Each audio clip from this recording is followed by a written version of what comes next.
વડોદરાના વાઘોડિયા રોડ પર રખડતા શ્વાનોનો આતંક. તુલસીનગર સોસાયટીમાં 25 લોકો ભોગ બન્યા. વીએમસી એક્શનમાં આવ્યું.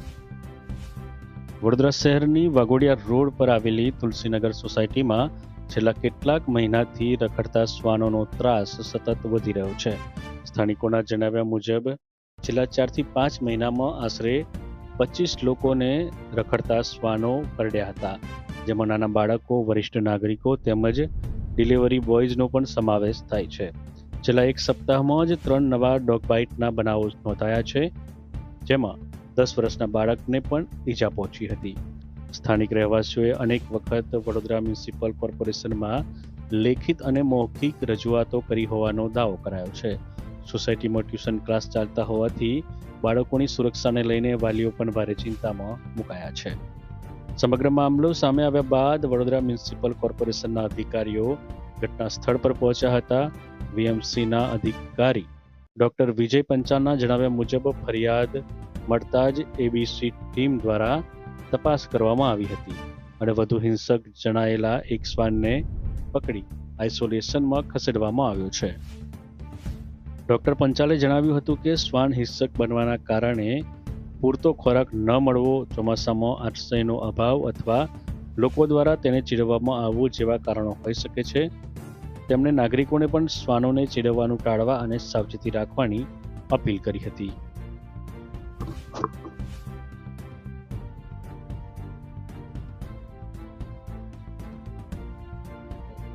હા, એકચ્યુઅલી અહીંયા સ્ટ્રેન્જર્સ હોય કે જે સોસાયટીમાં રહે છે બધાને આવતા જતા ડોગ બાઇટ થાય છે અને સોસાયટીના જ મતલબ એક છે એ ખવડાવે છે અને મતલબ વારે વારે ડોગ બાઇટ થાય છે. કેટલું મુશ્કેલ છે કારણ કે ઘરની બહાર તો નીકળવું પડે તમારે સ્ટડી માટે. હા, મતલબ જતા આવતા કરડે જ છે એટલે ડરીને જ જવું પડે છે. સોસાયટીમાં સન્નાટો ડોગના કારણે કહી શકાય, કારણ કે બહુ જ બધાને ડોગ બાઇટ થાય છે અને પાછળથી અટેક કરે છે. કોર્પોરેશને કોઈ કામગીરી કરી સોરી, કોર્પોરેશને કોઈ કાર્યવાહી કરી અહીંયા હા આવ્યા હતા, કાલે જ પકડવા માટે આવ્યા હતા અને 2 ડોગમાંથી 1 ડોગને તો પકડ્યું છે. તમારું નામ છે? શકુંતલાબેન શાહ. આ કૂતરા બહારથી 3 વર્ષ પહેલાં આવેલા હતા બહારથી અને પછી ધીમે ધીમે બધાને કરવા માંડ્યા. ઓછામાં ઓછું 25 થી 30 જણને એ લોકોએ કાઢી છે અને આ છોકરીને તો ભયંકર કરડું. તેની જગ્યાએ નાની છોકરી હતી, એની જગ્યાએ વૃદ્ધ હોત, કોઈ ઉંમરલાયક હોત ને પડી ગયો તો કેવી રીતે ઊભી થઈ શકે? તે ઊભો ના થઈ શકત ને. લેડીઝ હોય કે જેન્ટ્સ ઊભી ના થઈ શકે કોઈ પણ. અત્યારે અમે સોસાયટીમાં જોયું દરેક ગલીમાં સન્નાટો છે, એટલું બધું ડર લાગે છે. હા, તો આ મતલબ રેન્ક પર છોકરાઓ રહ્યા છે તો બિચારા એટલા બધા બીએ છે કે વાત જ નહીં પૂછવાની. બધાને બહુ જ ડર લાગે છે, ભયંકર. મારી બેબી નણંદને પણ કરડું હતું. કોર્પોરેશન એવું કહે છે કે અમે કામગીરી કરી છે, સંતોષ છે એનાથી? સંતોષે કાલે એક લઈ ગયા છે, બીજું તો દેખાતું જ નથી. કાલનું ક્યાં જતું રહ્યું છે ખબર જ નથી, પણ બહુ ત્રાસ, એટલે ભયંકર ત્રાસ હતો. નાના હવે ઘરડા માણસને કરડે તે તો ઊભું ના થઈ શકે. આ તો લેડીઝ હતી, એના પપ્પા તો બેભાન થઈ ગયા હતા. એને જ્યારે કરડું છોકરીને 3-4 જગ્યા કરડું, એ બેભાન જ થઈ ગયા. પછી અમે ડૉક્ટર તેમને બોલાવીને પછી ટ્રીટમેન્ટ કરી એમની. એટલે આવું ના ચાલે ને, પણ હવે પછી એક તો કરવું પડે ને એનું. કાકા, ડોગ બાઇટની સમસ્યા કેટલી ગંભીર છે આ સોસાયટી? હા, સામાન્ય રીતે આ તુલસી સોસાયટીમાં છેલ્લા 2 વર્ષથી 2 સફેદ કૂતરાઓ આવ્યા હતા. એ 2 કૂતરાઓ શરૂઆતમાં કોઈ મૂકી ગયું હતું, કોણ મૂકી ગયું એ તો ખબર નથી, પણ એ કૂતરાઓ ધીમે ધીમે સોસાયટીના માણસોને 4-5 વખત કર્યા. અત્યારે 2 વર્ષમાં અત્યાર સુધીમાં 25 થી 30 જેટલા ડોગ બાઇટ થયા છે. અને ત્યાર પછી 2 વર્ષ પહેલાં અમે અરજી કરેલી, પણ એ અરજીનો તે વખતે કોઈ નિકાલ નહોતો આવ્યો, કારણ કે ભાઈ પશુ પ્રેમીઓને કારણે એ અરજી અમારી ફાઇલ કરી દેવામાં આવેલી. ત્યાર પછી હમણાં ગયા અઠવાડિયે 2-3 આ જ કૂતરાઓ પાછા સોસાયટીના 2-3 માણસોને કર્યા. સોસાયટીમાંથી બહારના માણસો જે આવે, કોઈ અજાણ્યા હોય એટલે અજાણ્યાને તરત જ એ લોકો પકડી જાય છે. અને તેથી આ છેલ્લે અમે અહીંયા 50 નંબરના પરિમલભાઈને ત્યાં એમની દીકરીને કરડ્યું. ત્યાર પછી એમણે અરજી આપી અને ત્યાર પછી કીધું કે આ બંને કૂતરાઓને વહેલી તકે સોસાયટીમાંથી કોર્પોરેશનવાળા ઉપાડીને લઈ જાય અને સોસાયટીને ત્રાસમાંથી બચાવે એવી એમણે વિનંતી કરી હતી. અને આ વખતે અમને કોર્પોરેશને અભિનંદન આપીએ કે એમણે અમારી અરજી સાંભળી અને તાત્કાલિક માણસો આવી અને ગઈકાલે જ કોર્પોરેશનના માણસો આવ્યા હતા. તેમાંથી એક કૂતરાને પકડી ગયા છે અને એક કૂતરું કંઈ પકડાયું નહોતું. એટલે એ જે નહીં પકડાયું એ કૂતરુંને પણ પકડીને ફરીથી પૂરી લે અને સોસાયટીને સંપૂર્ણ આ કૂતરા કરડવાની સમસ્યામાંથી આપણને મુક્તિ અપાવે એવી અમારી ઈચ્છા છે. શું નામ તમારું? નરપતસિંહ વાંસિયા, તુલસી સોસાયટી. સાહેબ, શું કહેશો? વાઘોડિયા રોડ વિસ્તારની કેટલીક સોસાયટીઓમાં રખડતા શ્વાનના ત્રાસથી લોકોની ફરિયાદ મળી હતી.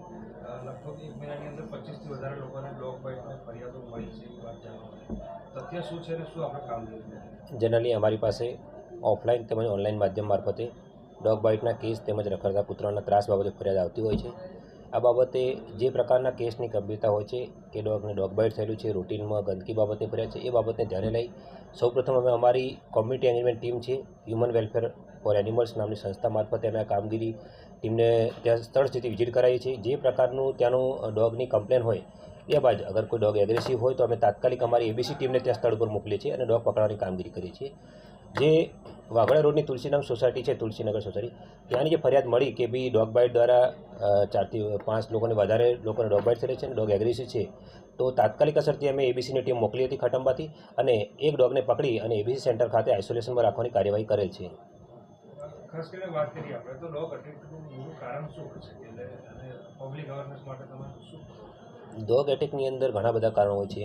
ડોગનું નેચરલ, ધારો કે કોઈપણ પ્રકારનું મેલ હોય તો તેનું પોતાનું જે બિહેવિયર છે, ફીડિંગ થ્રેસ્ટ જોવા મળતું કે ફીડિંગ અને ખાવા ના મળતું હોય, કોઈપણ પ્રકારના અજાણ્યા ઇસમો દ્વારા હોય કે કોઈપણ જાહેર નાગરિક દ્વારા તેઓને કોઈ પ્રકારનું ટીઝિંગ કરવામાં આવી શકે છે.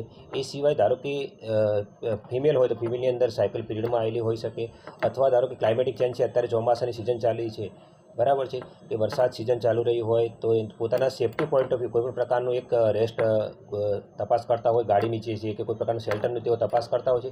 શેલ્ટર ન મળે અથવા કોઈપણ દ્વારા તેને ભગાડવાનો પ્રયત્ન કરવામાં આવતો હોય તો